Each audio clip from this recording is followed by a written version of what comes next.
സാനു നമ്മളിങ്ങനെ കുറെ പ്ലാനുകളൊക്കെ ചാടിച്ചാൻ പോകുമ്പോഴല്ലേ, പക്ഷെ നമ്മൾ ഇതുവരെ നടന്നില്ല. ചെറുക്കന്മാരുണ്ടല്ലേ കട ഇട്ടു.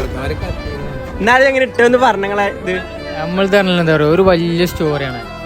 പക്ഷെ ഒരുപാട് നമുക്ക് ഇവിടെ പറയാൻ പറ്റൂല. നമ്മൾ ചുരുക്കി പറഞ്ഞുതരാം. നമ്മളെന്തായാലും ഈ ചെറുപ്പത്തിൽ തന്നെ ഓർമ്മ വെച്ച പ്രായം തൊട്ട് തന്നെ നമ്മൾ എന്ത് ചെയ്യുന്നുണ്ട്, നമ്മളെ നാട്ടിൽ നിന്ന് ചെക്കന്മാരൊക്കെ കൂടിയാണ്ട് എടുത്ത പ്രദേശങ്ങളിലേക്ക് നമ്മൾ നല്ല ചായ തേടിയാണ് നമ്മൾ പോകും. സ്വാഭാവികമാണ്, നമ്മളെല്ലാവരും ഈ പ്രായത്തിൽ ചെക്കന്മാരൊക്കെ പോകും. അപ്പോൾ നമ്മൾ ഇതേമാതിരി നമ്മളീ പുറത്തേക്ക് പോകുന്ന ആൾക്കാരെ നമ്മളെ നാട്ടിലേക്ക് എന്തുകൊണ്ട് കൊടുന്നതാണല്ലോ നമ്മളൊരു ഐഡിയ വന്നപ്പോൾ അങ്ങനെ ഒരു വർഷം മുന്നെടുത്തിട്ട പ്ലോട്ടാണ് ഇത്. ഇപ്പോഴാണ് ഇത് പ്രാവർത്തികമാണത്. ഇതാണ് നമ്മളെ ചായപ്പൊടിന്റെ കഥ. സംഭവം എന്തായാലും അടിപൊളിയാണ്. അപ്പൊ നമ്മളെ ഓണേഴ്സ് പോലൊക്കെ തന്നെയാണ്.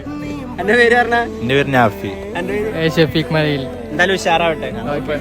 കുറച്ച് പേര് കൂടെ ഉണ്ട്. ഇത് കേട്ടപ്പോ വല്ലാത്തൊരു സന്തോഷം. ഇതിന്റെ മെയിൻ പറഞ്ഞ പോലെ ഹാർഡ് വർക്ക് തന്നെയാണ്. ഷോപ്പിന്റെ ലൊക്കേഷൻ വരുന്ന മീനാർജിയിലാണ്. നൈറ്റ് ഒക്കെ വന്നിരിക്കും. അവിടെ നല്ല രസമാണ്. Location Google മാപ്പിലുണ്ട്.